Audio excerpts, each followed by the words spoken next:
untuk pertemuan kita pada pagi hari ini, saya memang ingin menyampaikan hal ini. Akan tetapi kalau misalnya penyampaian saya masih banyak kekurangannya, nanti mohon dilengkapi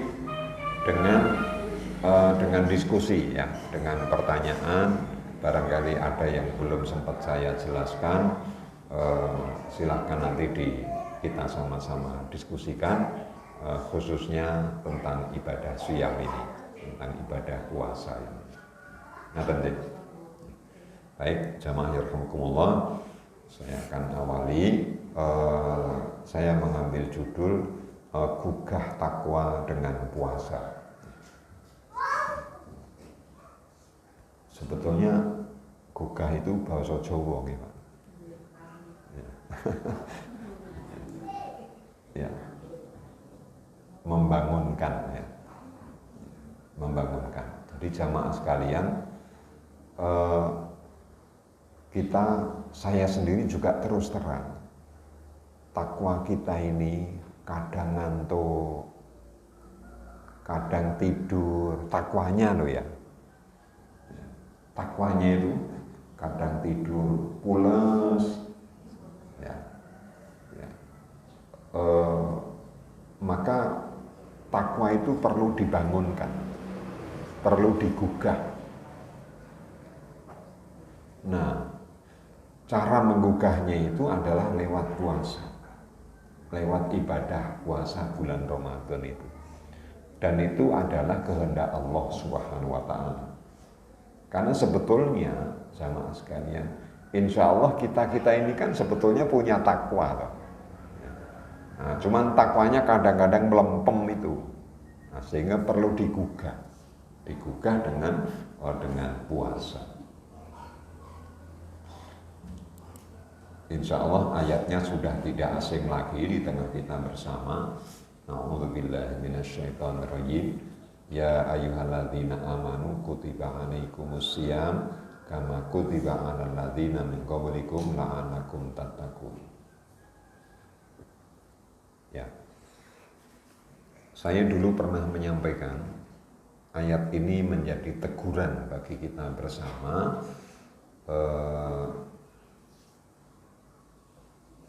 dengan panggilan kalimat ya ayyuhalladzina amanu, wahai orang-orang yang beriman.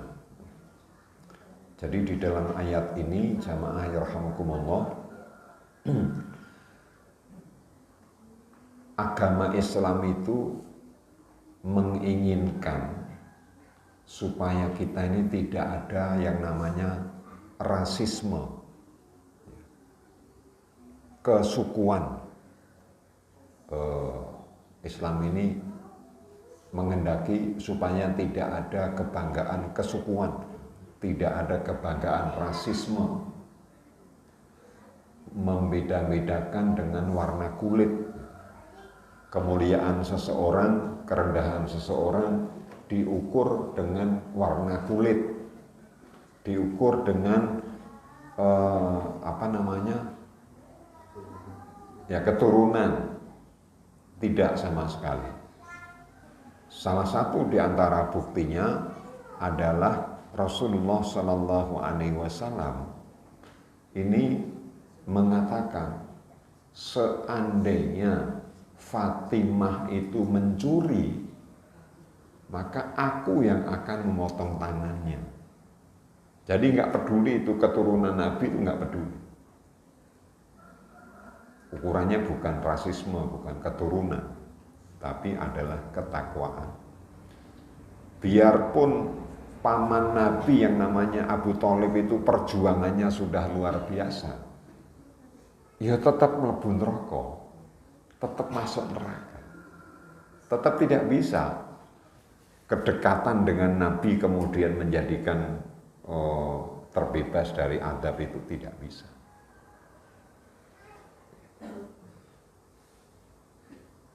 Sahabat Nabi Shallallahu Alaihi Wasallam Salman Al-Farisi, namanya juga Al-Farisi, berarti dari negeri Persia. Persia itu mana? Iran. Berarti kan tidak satu suku dengan Rasul Sallallahu Alaihi Wasallam. Luar negeri kalau bahasa kitanya sekarang. Ya. Tapi bersahabat dengan Nabi Sallallahu Alaihi Wasallam. Tidak perlu dipertanyakan, loh sampean kan bukan WNI toh. Jadi pandangan sudut pandang Islam itu adalah amanu. Sing penting beriman. Dan ini menjadi ujian kita bersama. Sudut pandang kita ini adalah sesama orang yang beriman, sesama hamba yang beriman. Sehingga sudut pandang kita ini jangan memakai kata-kata ning atau tetapi. Orangnya orang Islam baik, tetapi Batak. Ya. Ada kan yang suka begitu? Nah, ini sudut pandang Islam tidak demikian, maka memanggil dengan kalimat sifat, ya, karakter sifat, yaitu amanu. Amanu itu kan kata sifat. Mensifati seseorang tidak peduli orang manapun, tidak peduli warna kulit apapun, tidak peduli keturunan apapun, pokoknya beriman. Begitu. Jamaah yarhamukumullah. Saya sampai sekarang juga terus berlatih untuk memandang suku pandang, sudut pandang kepada seseorang itu berdasarkan sebagai orang yang beriman. Begitu jamaah sekalian. Nah, sehingga jamaah yarhamukumullah, kalimat ya ayyuhalladzina amanu itu di dalam Al-Qur'an itu diulang oleh Allah Subhanahu wa taala sebagai panggilan penghormatan kepada hamba Allah yang beriman itu kurang lebih sampai 89 kali.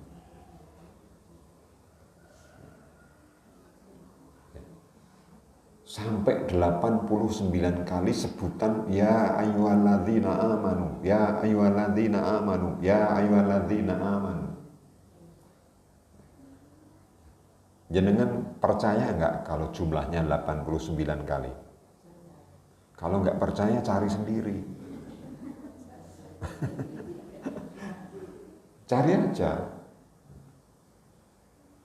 Yang kemudian saya bisa sebutkan kesimpulannya adalah, wahai orang-orang yang beriman itu, ini menjadi GBHM, garis-garis besar haluan mukmin.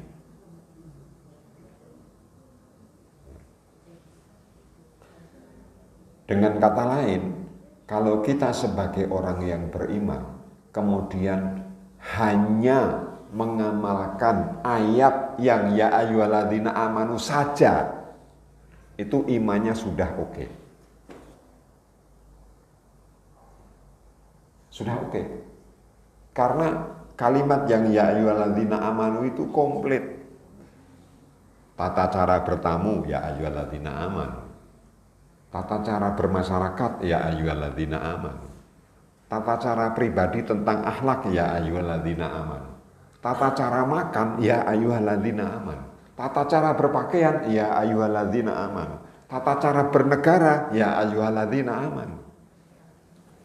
Semuanya pakai ya ayyuhalladzina aman. Jadi seandainya kita mengamalkan ya ayyuhalladzina amanu saja, itu imannya sudah bagus. Oke. Bapak Ibu yarhamukumullah, jenengan punya perasa penasaran nggak pengen membaca surat ya ayyuhalladzina amanu semuanya? Buktikan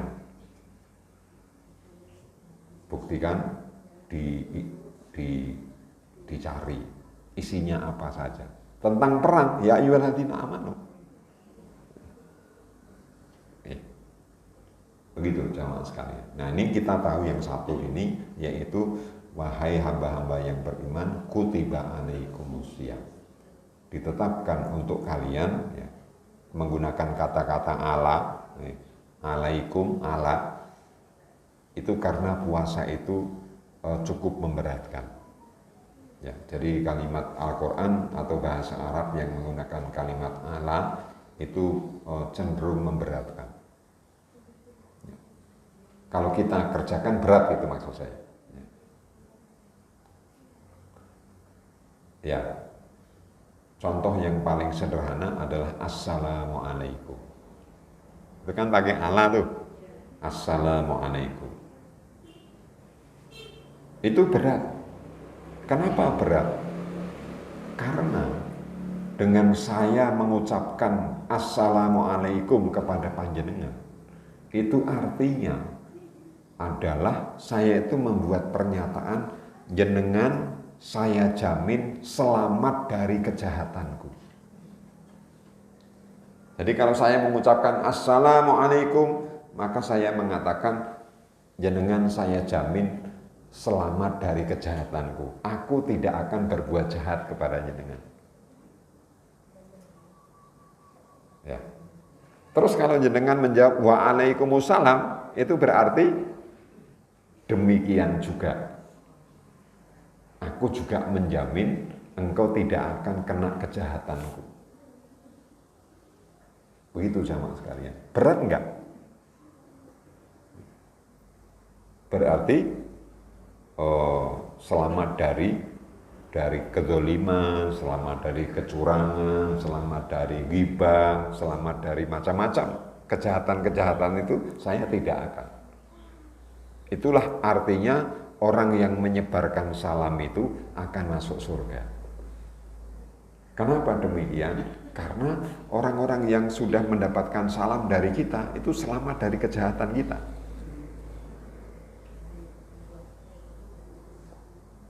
Nah, yang repotnya itu kan kita belum memahami arti salam itu. Nah, untuk menjaga diri supaya orang lain tidak kena kejahatan kita, itulah dengan kata-kata Allah. Soalnya kita ngempet berbuat jahat kepada orang lain itu, ngempet itu kadang-kadang cukup merepotkan. Begitu. Nah, maka puasa ini termasuk ibadah yang berat.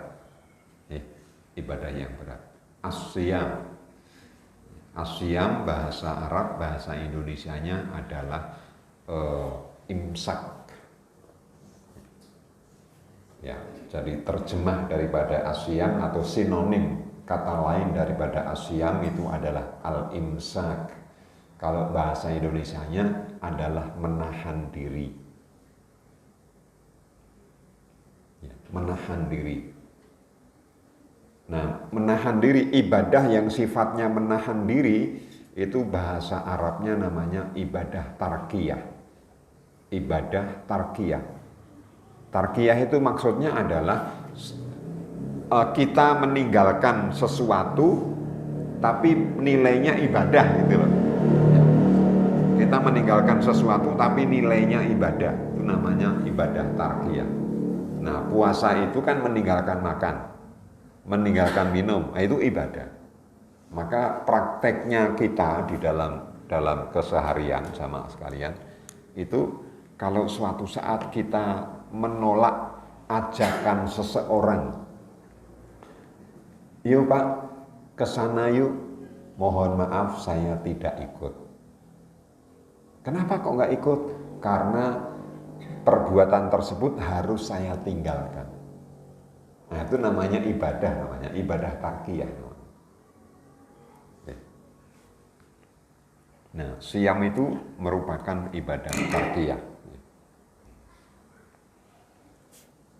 Kama kutiba 'alal ladzina min qablikum, puasa ini ternyata oleh Allah Subhanahu wa taala diwajibkan tidak hanya kepada kita bersama, tapi juga kepada umat-umat yang sebelum kita bersama.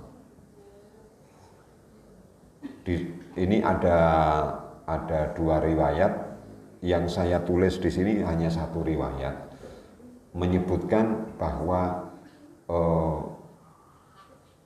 puasa Ramadan itu juga disyariatkan di umat sebelum kita. Tapi riwayat yang lain menyebutkan masing-masing umat itu puasanya berbeda-beda. Kalau yang sampai saat ini saya ketahui adalah kalau Nabi Adam itu puasanya 3 hari dalam 1 bulan. Ya, sekarang sering disebut dengan Yaumul Bid. Yaum artinya apa? Hari Bid artinya apa? Putih. Basa Jawane poso mutih. Wallahu a'lam bishawab. Kenapa disebut Yaumul Bid?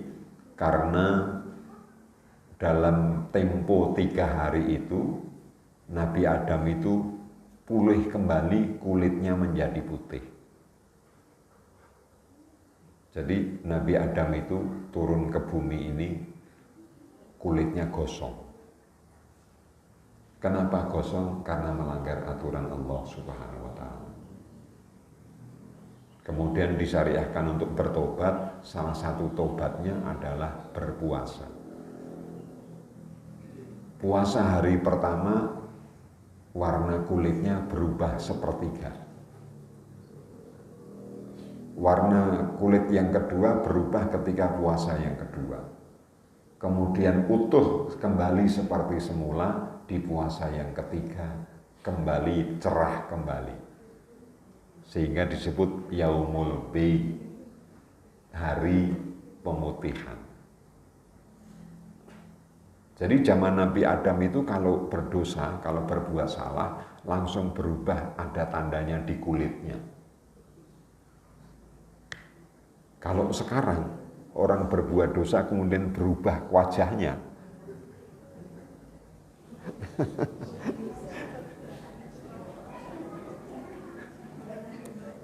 Ya. Mungkin radowani berbuat dosa kali ya. Ya. Jadi begitu ghibah, kini langsung hitam. Ya. Tapi semuanya adalah kehendak Allah Subhanahu wa Ta'ala. Ya. Puasanya Nabi Daud sehari puasa, sehari berbuka. Puasanya Nabi Musa 40 malam berturut-turut. Itu satu riwayat yang saya baca. Riwayat yang lain yang nanti saya sebutkan ini kalau cukup waktunya itu kemudian sudah ada puasa Ramadan. Wallahu a'lam bishawab. Saya belum bisa menyimpulkan mana yang lebih sahih.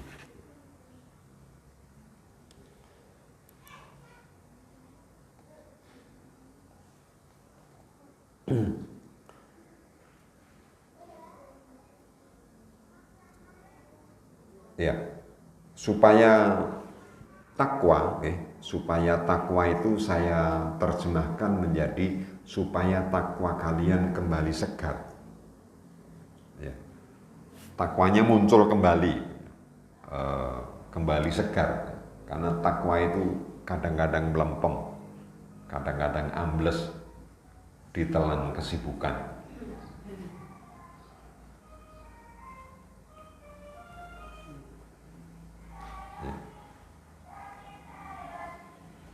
Nah, jadi jamaah yarhamakumullah, asyam itu di dalam tafsir disebutkan al-asyamu al-maktub fi lauhil mahfud. Syariah puasa itu ya, itu sudah menjadi ketetapan di lauhul mahfud. Lauh artinya lembaran, mahfud artinya terjaga. Lembaran baku, ya, syariah baku yang sudah didesain oleh Allah Subhanahu wa Ta'ala, bahwa hamba Allah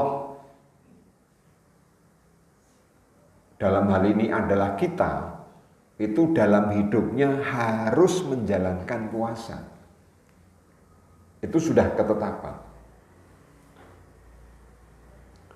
Jadi nggak boleh nggak puasa sama sekali. Itu sudah ketetapan Allah Subhanahu wa taala. Maka jamaah yarhamukumullah, kalau saya ibaratkan begini. Ibadah puasa itu seandainya Allah tidak mewajibkan, kita ini tetap butuh puasa, Pak. Seandainya Allah tidak mewajibkan, kita ini tetap butuh puasa. Gitu. Kenapa demikian? Ternyata puasa itu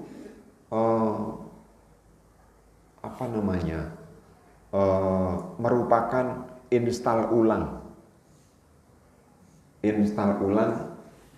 regenerasi supaya badan kita ini bisa sehat dengan baik sebaik-baiknya. Regenerasi apa saja di dalam tubuh kita ini ternyata harus lewat puasa.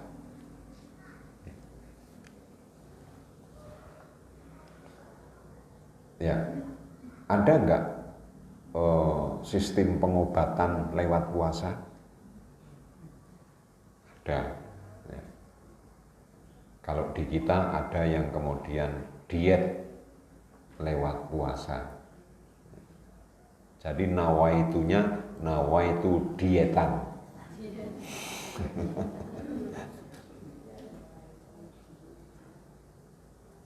Ya, intinya puasa.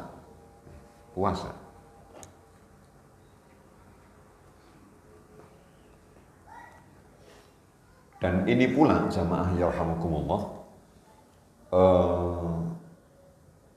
yang menjadikan kita bersama ini puasa itu meskipun berat, tapi kita ini harus kita jalani dengan imanan dan ikhtisaban. Imanan dan ikhtisaban. Saya mohon maaf, yang iman dan ikhtisab kok saya belum tulis di sini. Jadi saya lisankan saja. Ya, jamaah rahimakumullah. Iman itu artinya apa? Puasa, menjalankan puasa, mendasari ibadah puasa dengan dasar iman itu bagaimana? Di antaranya adalah yang disebut kita dasari sebagai iman itu, kita percaya bahwa syariah puasa itu datang dari Allah Subhanahu wa taala. Kita percaya bahwa puasa itu syariah datang dari Allah Subhanahu wa taala, bukan budaya Arab.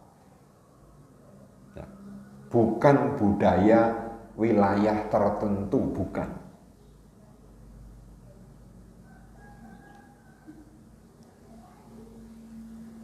Itu iman. Kalau kita belum percaya, kalau kita belum tahu, ya belajar.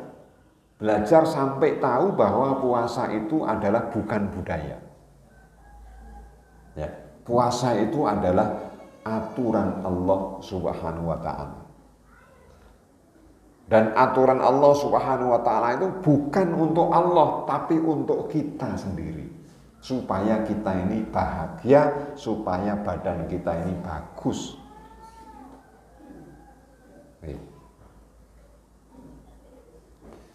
Itu arti iman.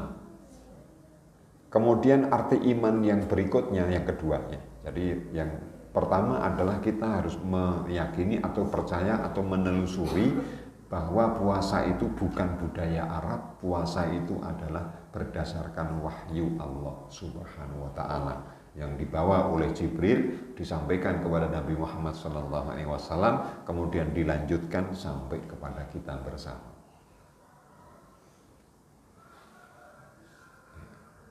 Itu kita pelajari. Kemudian iman yang kedua, atau maksud mendasari puasa dengan iman itu adalah jamaah yarhamukumullah, kita ini di dalam merespon atau menjalani ibadah puasa itu dengan cara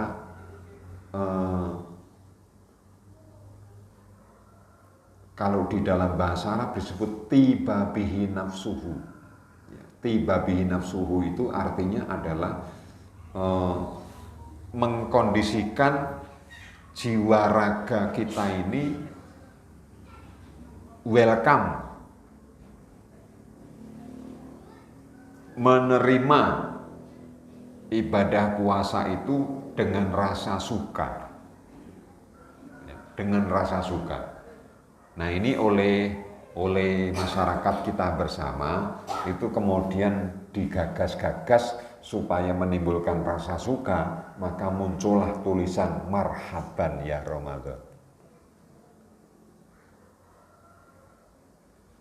Jadi kedatangan ibadah puasa itu merupakan sesuatu yang kita rindukan.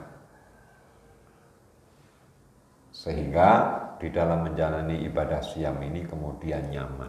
Itulah artinya imanan.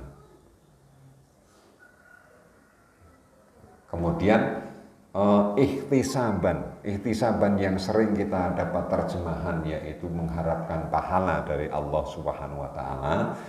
Itu sebetulnya arti daripada ihtisaban itu jamaah sekalian yaitu mengandung dua pengertian. Jadi ihtisaban itu maksudnya adalah dua pengertian. Yang pertama adalah ghairu mustafkilin lisiyami.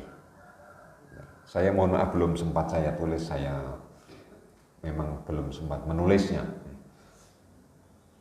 Ghairu mustafkilin lisiyami, bahasa Indonesianya begini. Tidak merasa keberatan dengan durasi waktu puasa. Tidak merasa keberatan selama proses menjalani ibadah puasa. Tidak merasa keberatan ini bahasa lainnya adalah hilangkan keluhan. Hilangkan keluhan. Jamaah ya rahmukumullah, ada nggak orang yang kalau puasa mengeluh? Wis jam piro ini?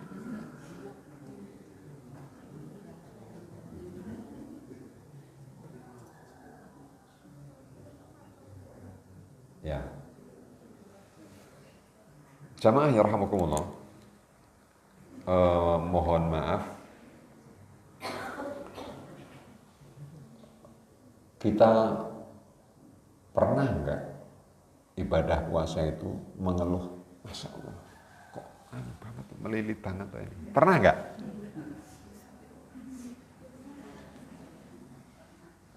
Pernah enggak? Mboten wani jawab napa? Ya. Saya pernah. Masya Allah. Menilik sekali. Pernah saya. Ya. Tapi kemudian kita berusaha untuk menghilangkan keluhan itu. Nah, caranya bagaimana supaya menghilangkan keluhan itu? Itu kan harus tahu caranya, Bapak Ibu sekalian. Caranya adalah kita ini mengilmui tentang ibadah siam. Ya, mengilmui tentang ibadah siam. Nah, salah satu di antara pengetahuan ibadah siam itu, jamaah sekalian, adalah kata orang-orang pinter nih, kata orang-orang pinter. Kalau ibadah puasa itu kita ini disyariahkan untuk sahur, ya. Dan syariah sahur pun disuruh mepet ke waktu subuh. Saking mepetnya di waktu subuh itu sampai Rasul Shallallahu Alaihi Wasallam bersabda, kalau tangan kalian masih ada bejana, tangan kalian masih memegang gelas, kemudian kalian mendengar adzan subuh, maka yang ada di gelas itu tuntaskan. Saking supaya mepet ke subuh. Ya. Jadi misalnya saya sedang pegang gelas, kemudian Allahu Akbar, Allahu Akbar. Itu kata Rasul Sallallahu Alaihi Wasallam, gelasnya jangan ditaruh, tapi dituntaskan saja. Rasul nggak pakai saja, tapi tuntaskan. Udah diminum saja. Kenapa demikian? Supaya kondisi kita ini kuat dan tidak mengeluh. Maka keliru kalau ada yang berprinsip, nek saya yang mendingan tidur daripada sahur. Itu keliru besar. Maka jamaah rahimakumullah, sampai dari subuh sampai jam 9 itu kita masih punya tenaga dari sahur. Masih menyimpan tenaga dari sahur. Mulai dari jam 9 terus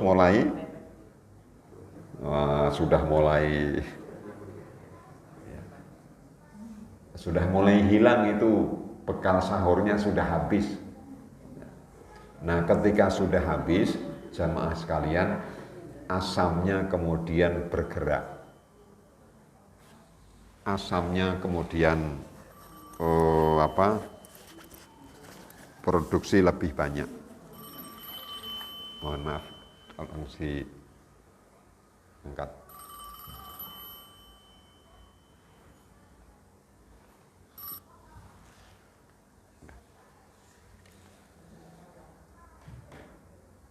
Nah, jamaah yarhamukumullah,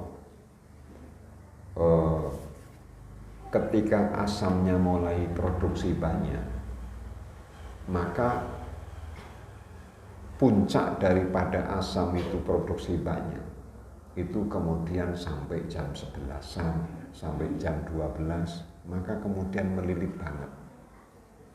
Nah, saat itu timbullah yang namanya aroma. Aroma yang tidak sedap lewat mulut. Maka Rasul Sallallahu Alaihi Wasallam bersabda, aroma yang tidak sedap dari mulut itu di sisi Allah adalah aroma yang disukai oleh Allah Subhanahu Wa Taala. Jadi yang disukai bukan aromanya, tapi penyebabnya. Penyebabnya. Nah, kalau orang-orang pinter itu menyebutkan sel-sel yang rusak, sel-sel yang sudah tua itu kemudian dimakan oleh sel-sel yang muda, sehingga terjadilah regenerasi sel. Nah, yang sel-sel yang sudah lapuk itulah kemudian menimbulkan aroma. Maka ketika kita melilit itu, kemudian kita punya pengetahuan, oh ini sedang pengolahan. Sehingga kita kemudian merasa nyaman. Yang kita rasakan bukan laparnya, tapi prosesnya sekarang sedang menyehatkan badan, itu yang kita rasakan. Itu namanya ghairu mustafkilin lisyami. Tidak mengeluh ketika menjalankan ibadah siam. Kemudian yang kedua adalah ghairu mustatwilin li ayyami. Ghairu mustatwilin li ayyami. Bahasa Indonesianya adalah tidak merasa kepanjangan durasi waktunya. Tidak merasa kepanjangan durasi waktunya. Ya. Ini yang tadi sudah saya sebutkan, yaitu ora bola bali takon jam piro to iki. Wah, ale zuhurnya masih lama ini. Wah, asarnya masih lama ini. Nah, gitu.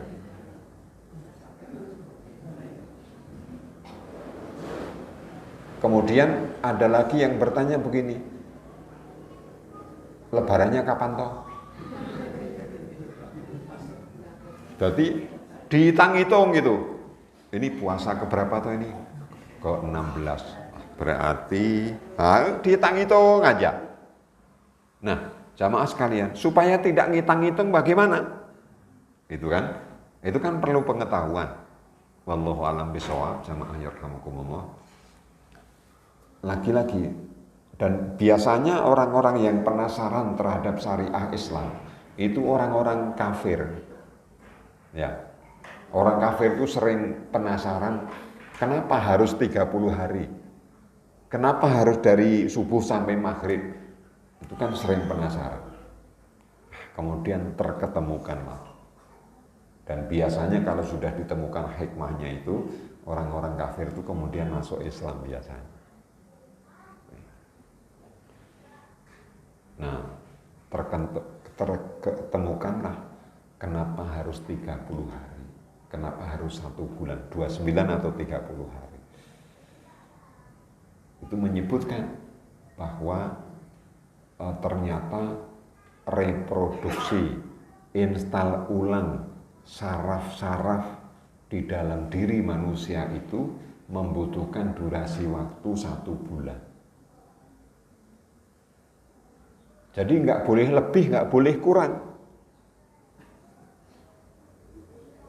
Harus hanya 1 bulan itu. Organ yang mana yang membutuhkan instal ulang menjadi harus 30 hari atau 29 hari atau 1 bulan itu, yaitu bagian tulang belakang. Bagian tulang belakang. Ya. Kalau jenengan pernah komunikasi, bincang-bincang dengan orang-orang ahli terapi, itu biasanya berbagai macam masalah itu sumbernya di tulang belakang. Saya pernah mengeluh luar biasa, kaki saya ini paha bawah dan atas. Kemudian saya ke ahli terapi itu, kemudian menyatakan, oh ini tulang belakang lumbang ketiga dari bawah bermasalah. Dan permasalahannya sudah cukup lama, jenengan sudah tidak ingat tahun kapan, tapi ini sudah lama. Sehingga kalau dibetulkan kembali, tidak bisa 100%. Untuk bisa pulih kembali nggak bisa 100%, karena sudah terlalu lama. Nah, terus caranya gimana Pak? Sekarang saya kurangi saja. Maka di lumba bagian 3 dari bawah itu kemudian diurut-urut, dibenah-benah begitu, kemudian sedikit bisa merapat kembali.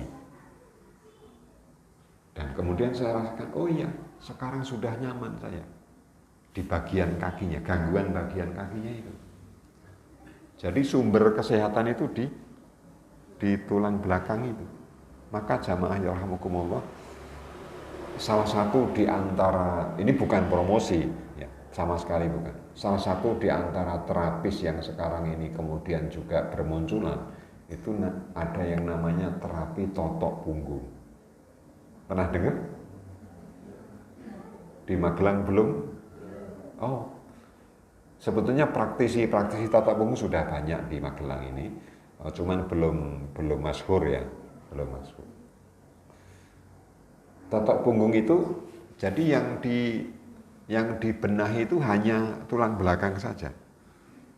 Saya pernah 3 kali saya totok punggung di Bekasi.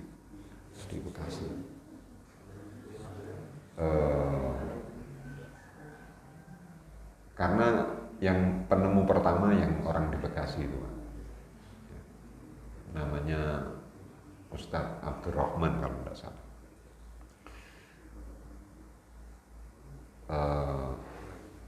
Jadi gerakannya hanya di begini aja, nah gini, di uyek-uyek gitu, itu bisa memulihkan berbagai macam keluhan yang ada, baik kepala sampai kaki, seperti itu. Ya. Nah, jamaah sekalian, kembali ke masalah kita ini. Jadi itu butuh harus 1 bulan, harus 30 hari. Harus 30 hari. Gitu. Nah, kalau jenengan mau nyoba silahkan coba. Punggungnya itu, yang misalnya ini tulang punggung, kemudian samping kanan kirinya, kemudian ditekan gitu, digoyang-goyang, itu nanti terasa banget nyamannya, ya, terasa banget nyaman. Oke. Tapi jenengan jangan nyoba ke saya, pegel saya kalau segini banyak. Itulah sebabnya kenapa 30 hari. Nah, sehingga dengan kita mengetahui seperti itu, jamaah sekalian, kita ini bisa mampu mengamalkan yang namanya ghairu mustafkilin, ghairu mustaqwilin. Tidak mengurangi mengeluh, kemudian mengurangi mengeluh tentang panjangnya durasi waktu. Begitu jamaah sekalian. Ya, bisa dipahami? Ya. Ada yang mau disampaikan? Silakan.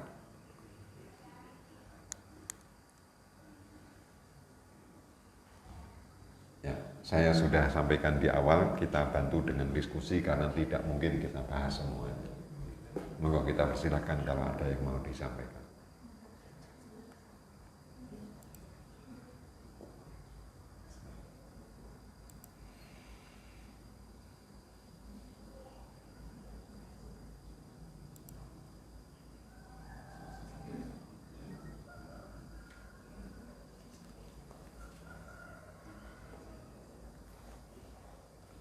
Cukup? Baik. Kita sedikit lanjutkan. Jamaah yang rahimakumullah, puasa sebagai kontrol dan barometer keimanan. Di dalam ayat tersebut, jamaah sekalian, yang diperintahkan hanya yang beriman saja. Ya ayyuhalladzina amanu. Yang tidak beriman tidak diperintahkan. Maka hindari prasangka tidak baik kepada yang tidak berpuasa. Maksud saya, jangan ngomong begini kepada orang yang tidak berpuasa, yang bukan orang beriman. Ya, misalnya orang Kristen misalnya. Misalnya ngomong begini, agamamu enak yo, ora poso. Jangan.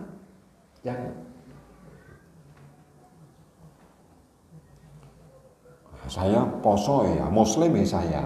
Nah, itu kan kalimat-kalimat yang kemudian tidak merelakan dengan adanya syariah puasa. Maka jamaah sekalian, wallahu a'lam bishawab, sebetulnya ibadah di bulan Ramadan itu seandainya buka warung makan, ya buka saja, nggak usah ditutup hordennya, nggak apa-apa. Karena orang yang makan itu kemungkinannya kan satu, bukan orang beriman. Yang kedua, berhalangan. Tidak melaksanakan ibadah puasa karena sakit atau karena berhalangan sesuatu. Kalau saya misalnya pergi ke Jakarta, kemudian saya di bulan puasa, di Tegal saya mampir sate Tegal. Bulan puasa, boleh nggak? Boleh, saya safar kok. Membatalkan puasa. Rasul sallallahu alaihi wasallam ketika Fathu Makkah, ora poso. Bulan Ramadan kan itu. Ketika Fathu Makkah itu enggak puasa. Membatalkan puasa, sudah dekat ke Mekah, membatalkan puasa. Karena apa? Ya karena safar. Begitu jamaah sekalian. Sehingga dalam kondisi ini Rasul SAW mengalami atau mencontohkan dua posisi, dua sikap. Yang pertama di dalam buku fikih puasa menyebutkan demikian. Kami satu rombongan dengan Rasul SAW dalam kondisi ibadah siam Ramadan menuju ke suatu tempat. Saat itu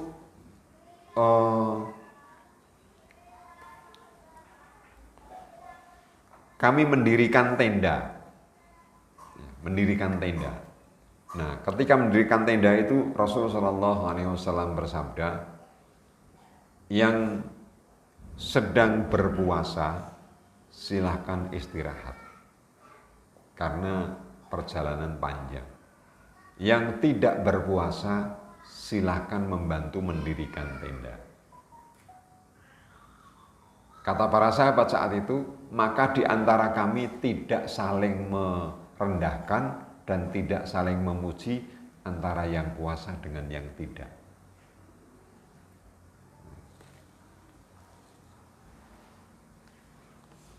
Jadi tidak masalah. Kemudian di hadis yang lainnya menyebutkan Rasul Shallallahu Alaihi Wasallam bersama rombongannya pergi ke suatu tempat, kemudian saat itu harinya itu sedang terik banget, sedang panas banget. Kemudian Rasul Shallallahu Alaihi Wasallam menyuruh kami untuk membatalkan puasa. Rasul menyuruh kami untuk membatalkan puasa karena terik matahari luar biasa, tapi Rasul sendiri tidak membatalkan puasa. Jadi saat terik itu Rasul tidak membatalkan puasa, tapi Rasul mempersilahkan para sahabat untuk membatalkan puasa. Sehingga kami mayoritas tidak berpuasa, hanya sebagian kecil saja yang berpuasa.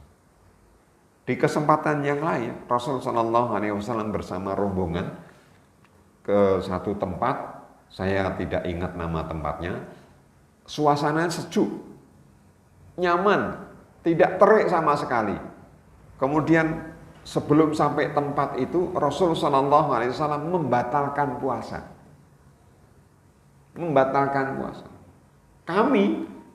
Kami ini dipersilahkan oleh Rasul Shallallahu Alaihi Wasallam untuk tidak membatalkan puasa. Jadi mayoritas kami tidak membatalkan puasa, Rasul membatalkan puasa. Kemudian diambil kesimpulan oleh para ahli fikih kita dengan menyebutkan ketika kita safar, ketika kita bepergian, kemudian kalau dengan puasa kita merasa enjoy, kita merasa nyaman, tidak terganggu safar kita, maka silahkan berpuasa. Tapi kalau ketika safar, kemudian dengan puasa kita menjadi kepayahan, kita menjadi terganggu safar kita bersama, silahkan membatalkan puasa. Begitu caranya mengambil kesimpulan dari dua kejadian hadis Rasul Shallallahu Alaihi Wasallam. Jadi tidak perlu kita kemudian bertanya, enaknya poso pora yo, bukan begitu. Tapi dengan puasa itu perjalanan tetap lancar apa tidak? Gitu. Tapi kalau dengan perjalanan itu kemudian dengan puasa tetap lancar, tetap tidak masalah, ya silakan puasa, tidak apa-apa. Puasa lebih baik. Tapi kalau dengan perjalanan itu kemudian terganggu karena puasa, maka membatalkan lebih baik. Nah, begitu jamaah sekalian. Syariat Islam seperti itu. Ya. Maka kalau di bis di perjalanan, kemudian tetangga kita tidak puasa, ya rapopo. Rasa ora poso, tidak usah begitu, sudah biasa saja. Sudah biasa saja. Tidak usah kemudian kamu nggak menghormati orang puasa, nggak usah begitu. Sudah biasa saja. Begitu jamaah sekalian.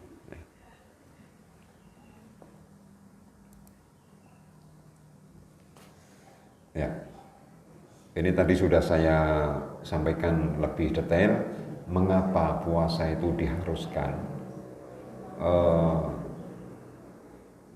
Di antaranya kesimpulannya adalah meminimalisir kerusakan organ tubuh. Meminimalisir kerusakan organ tubuh. Karena organ tubuh ini dijaga tetap rusak karena kita di dunia ya tetap rusak, tetap mengalami kerusakan, tapi kemudian bisa diminimalisir dengan melaksanakan ibadah siam, dengan ibadah puasa. Maka tadi saya sebutkan seandainya Allah tidak mewajibkan syariah puasa itu tetap harus kita lakukan karena memang kebutuhan kita bersama. Dengan cara rehat cerna, ya, pencernaan kita ini kita istirahatkan, dalam hitungan dan durasi yang sangat tepat, yaitu dari subuh sampai maghrib, dan dalam durasi waktu 29 atau 30 hari dalam 1 bulan. Oke.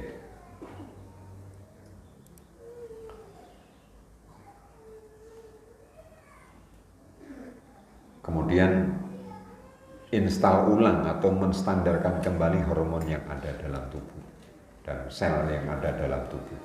Itu kemudian distandarkan kembali dengan melaksanakan ibadah siang, ibadah puasa. Nah, tapi ini cara pengamalannya jangan dendam. Kalau buka puasa dendam, opo-opo dimaem. Jangan, nanti malah menjadi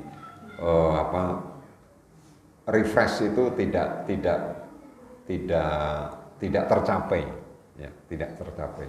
Masya Allah, itu kalau Rasulullah SAW mencontohkan ibadah puasa itu kemudian dibatalkan dengan kurma atau seteguk air putih, itu sangat luar biasa. Tapi banyak di antara kita bersama, kalau buka puasa itu langsung dahar sak tumpuk, piringi metutuk gitu ya. Ya mau bagaimana, wong memang pengetahuannya belum nyampe. Ya. Termasuk di dalam acara pertemuan saya tadi malam itu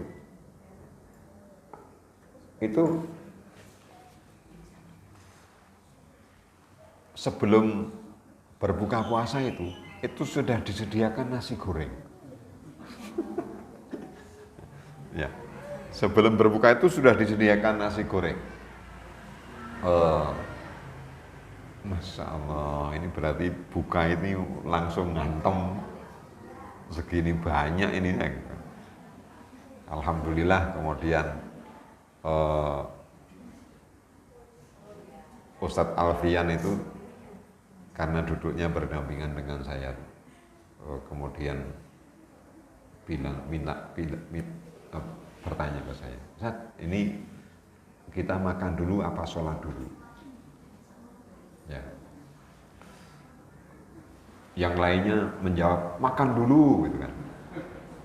Kemudian Ustadz Alfian bilang, enggak, kita nunggu fatwanya Ustadz Fauzan. Saya bilang, kita batalkan pakai kurma, kita tambah minum, kemudian kita melaksanakan sholat, baru makan. Terus, sudah, kalau gitu kita putuskan untuk kita batalkan dulu, karena memang itu menjadi bagian dari sunnah. Kemudian jangan langsung yang berat-berat.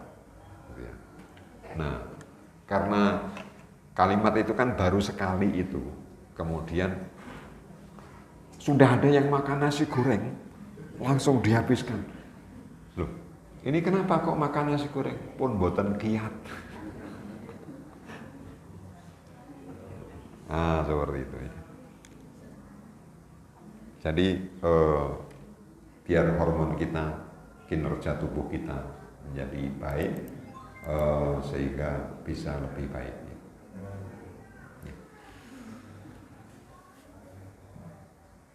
Ibadah siang membiasakan kita untuk bersikap tegas menolak yang haram. Ibadah siang, takwa itu, ketika takwa itu tergugah, maka bisa bersikap tegas menolak yang haram.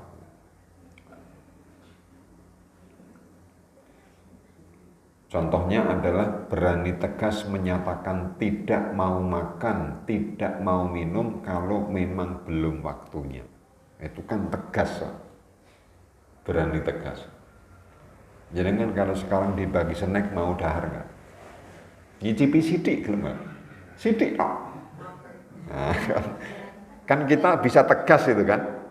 Orang puasa itu kalau takwanya sedang naik itu bisa tegas. Tapi kalau takwanya sedang melempem, orang iso tegas. Nggak bisa tegas. Nah, dengan puasa itu menjadi tegas kembali. tahan tergiur dengan aroma lezatnya makanan dan rayuan apapun untuk membatalkan puasa.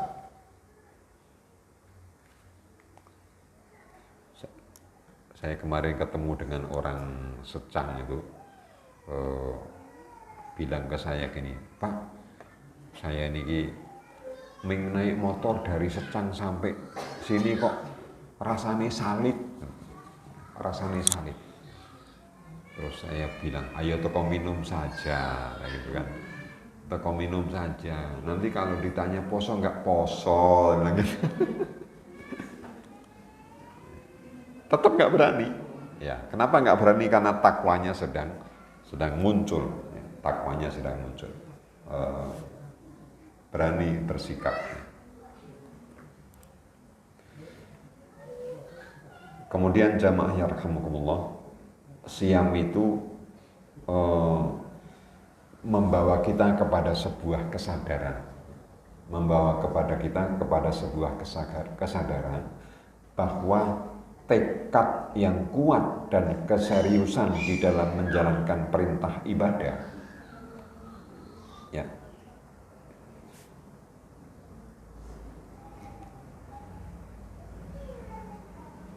tekad yang kuat di dalam dan keseriusan dalam menjalankan perintah ibadah kepada Allah Subhanahu wa taala atau syariah Allah Subhanahu wa taala wujudnya apapun. Ini tekad yang kuat ini mampu membuat yang berat terasa ringan dan ternyata bisa kita kerjakan. Ya, yaitu ibadah syam itu. Ibadah syam itu berat, tapi bisa kita kerjakan. Bahkan ada orang yang puasa tapi nggak sholat. Menjalankan sholat berat tapi puasa bisa. Padahal sholat dengan puasa beratan mana? Beratan puasa lah. Sholat itu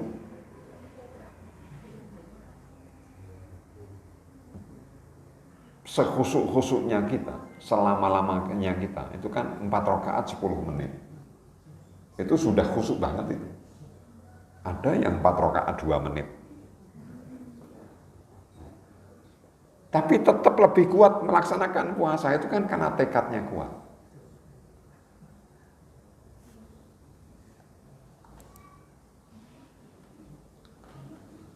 Kemudian mempersempit ruang gerak setan. Nah, jamaah sekalian, Rasul Shallallahu Alaihi Wasallam bersabda, Inna syaiton, sesungguhnya syaiton, yajri, ya, mampu menelusuri, min ibni Adam, dari anak cucu Adam, majrodam, sebagaimana mengalirnya darah. Berarti setan itu mampu berenang di darah kita bersama. Fadayyiku majariyahu bilju, maka persempit ruang gerak setan itu dengan lapar, maksudnya dengan puasa. Jadi jamaah yarhamukumullah,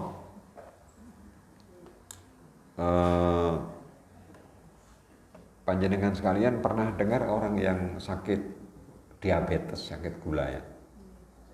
Sakit gula. Itu kalau kontrol kan selalu disuruh puasa. Ya. Kontrol itu selalu disuruh puasa. Nah, kenapa kok disuruh puasa? Karena puasa itu bisa menetralkan. Ya, bisa menetralkan kadar gula. Nah, jamaah yarhamukumullah,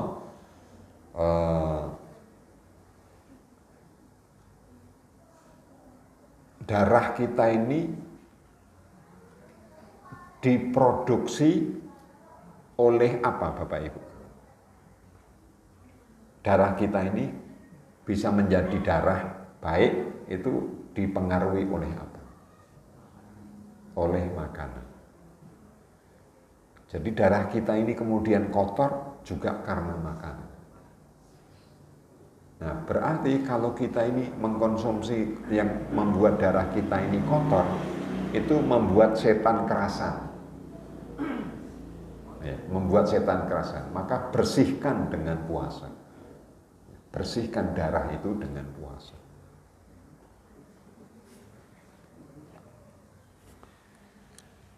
Ya, ngaten jamaah sekalian, sebagian dari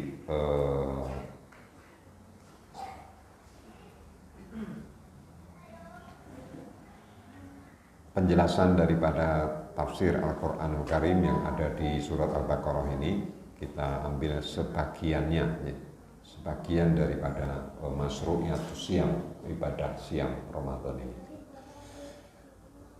Sama sekalian, sampai di sini dulu apa yang kita sampaikan pada pagi hari ini. Mudah-mudahan bisa diambil manfaatnya, dan kembali saya persilakan kalau ada yang mau didiskusikan. Kalau tidak ada, saya tutup sampai di sini. Mohon maaf hilaf dan salah saya. Monggo kita persilakan.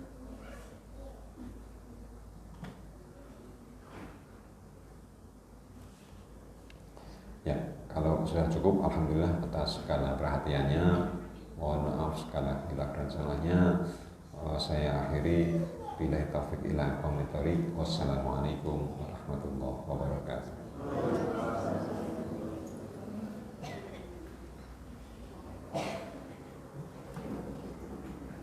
Jazakallahu khairan hasilan kepada Ustaz Bambang Fauzan yang telah menyampaikan ilmu kajian tafsir Al-Quran pada kajian kita sapa hari ini.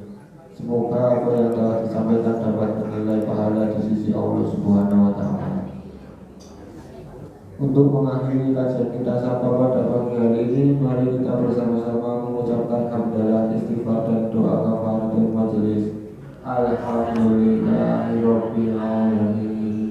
Astaghfirullah, subhanaka Allahumma wa bihamdika, asyhadu an la ilaha